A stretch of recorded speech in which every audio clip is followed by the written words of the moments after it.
السلام علیکم دوستو۔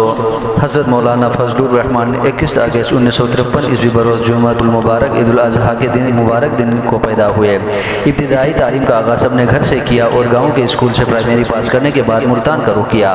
1965 عیسوی میں ملت ہائی اسکول ملتان میں چھٹی جماعت میں داخلہ لیا اور 1970 میں امتیازی نمبروں کے ساتھ میٹرک کا امتحان پاس کر کے دینی تعلیم کی طرف راغب ہو گئے۔ ابتدائی سے نہایت ذہین اور اپنے ہم جماعت ساتھیوں میں نمایاں رہے۔ انہوں نے ایک مکمل دینی گھرانے میں آنکھ کھولی۔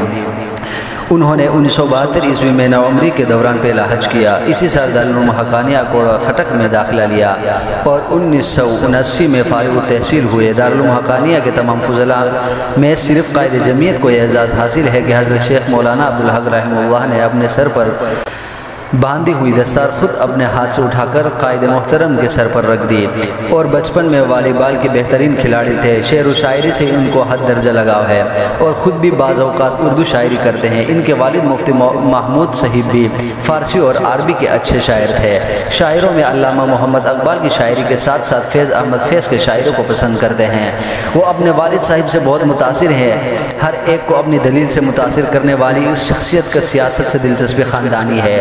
وہ زمانہ طالب علمی میں اپنی فکری طلباء جماعت کے ساتھ بہت سرگرم رہے اور نوعمری میں طلباء حقوق کے لیے قید و بند کے تکالیف بھی برداشت کیے۔ دوران طالب علمی مئی 1974 عیسوی کو ملتان سے ان کی پہلی گرفتاری ہوئی۔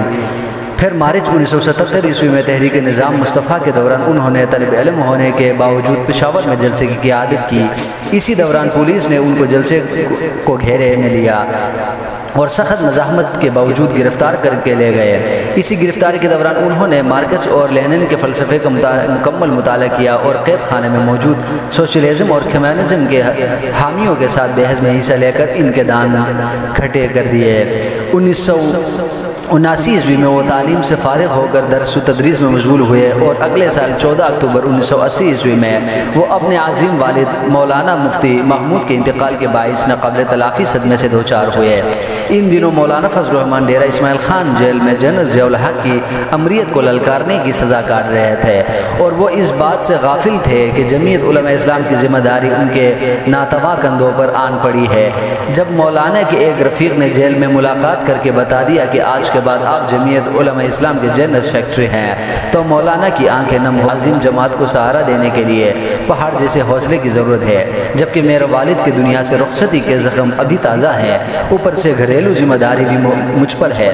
لیکن ساتھیوں نے انہیں ثابت قدم رہنے کی ہدایت کی اور قدم قدم حمایت کی یقین دہانی کرا دی، جس کی وجہ سے ان کے حوصلے بلند ہو گئے اور بقول شاعر مشکلیں اتنی پڑی کہ مجھ پر آسا ہو گئی۔ 27 سال کی عمر میں مولانا فضل الرحمان جمعیت علماء اسلام کے مرکزی جنرل سیکرٹری منتخب ہو گئے۔ مولانا فضل الرحمان بے شمار خوبیوں کے مالک ہیں۔ انہوں نے جہاں جہاں قدم رکھا وہاں اپنی بساط سے بڑھ کر کارنامے سر انجام دیے۔ یہی وجہ ہے کہ وہ اکثر تنقید کا نشانہ بھی بنتے آ رہے ہیں۔ مولانا فضل الرحمان جب جمعیت علماء اسلام کے جنرل سیکرٹری بنے تو ملک جنرل ضیاء الحق کی امریت کے ضد میں تھا۔ خصوصاً ضیاء الحق نے سیاسی جماعتوں کے خلاف گہرا تنگ کیا ہوا تھا۔ ایک ایسے ماحول میں چند سیاسی پارٹیوں نے مارشل لا لائی نظام کے خلاف MRD کے نام سے تحریک کا آغاز کر دیا اور JUI بھی ان چند جماعتوں میں سے ایک تھی۔ مولانا فضل الرحمان نے اپنے پہلے سیاسی انگیز میں جنرل ضیاء الحق کی امریت کو چیلنج کر دیا، جس پر جون 1982 عیسوی میں وہ نظر بند کر دیے گئے اور بعد ازاں انہیں جیل میں قید تنہا دی گئی۔ جب MRD نے 14 اگست 1983 عیسوی سے باقاعدہ تحریک چلاتے ہوئے گرفتاریوں کا اعلان کیا تو 10 اگست کو مولانا فضل الرحمان پشاور سے گرفتار ہو کر ہری پور جیل میں قید تھے، جہاں وہ فروری 1984 عیسوی تک قید رہے۔ دسمبر 1984 عیسوی میں جنرل ضیاء الحق کے حق میں کیا گیا تو اسی روز پشاور میں جلسہ کر کے مولانا فضل الرحمان نے ریفرنڈم کو مسترد کر دیا، جس پر مولانا فضل الرحمان ایک مرتبہ پھر گرفتار ہوئے۔ مولانا فضل الرحمان نے اپنی ابتدائی سیاسی زندگی مکمل طور پر بھرپور اپوزیشن کرتے ہوئے گزاری۔ 1993 میں مولانا فضل الرحمان خارجہ امور کے چیئرمین منتخب ہوئے۔ یہاں سے مولانا فضل الرحمان نے بین الاقوامی شہرت اختیار کی۔ انہوں نے خارجہ امور کے چیئرمین کے طور پر تمام بڑے ممالک کے دورہ کیے اور کشمیر کاس کو اپنے دوروں کا محور بنایا۔ خصوصاً ہمسایہ ممالک اور مسلم ممالک کو پاکستان کے قریب لانے میں مولانا کا مرکزی کردار ہے۔ ایک موقع پر پاک انڈیا تناؤ شدت اختیار کرنے لگا تو مولانا فضل الرحمان نے انڈیا کا دورہ کیا اور انڈیا کو اپنے رویے میں لچک پیدا کرنے پر مجبور کر دیا۔ 2002 میں مولانا قومی اسمبلی میں قائد حزب اختلاف بنے تو پاکستان کی پوری سیاسی تاریخ کو بدل کر رکھ دیا۔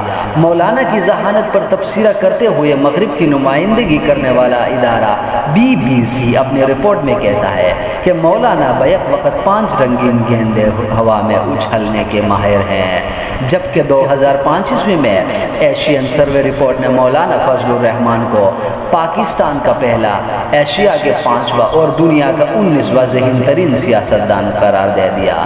معروف صحافی حامد میر نے اپنے کالم میں آپ کو ذہین ترین سیاستدان کا خطاب دیا۔ آپ پر کرپشن کا کوئی الزام آج تک ثابت نہیں ہوا۔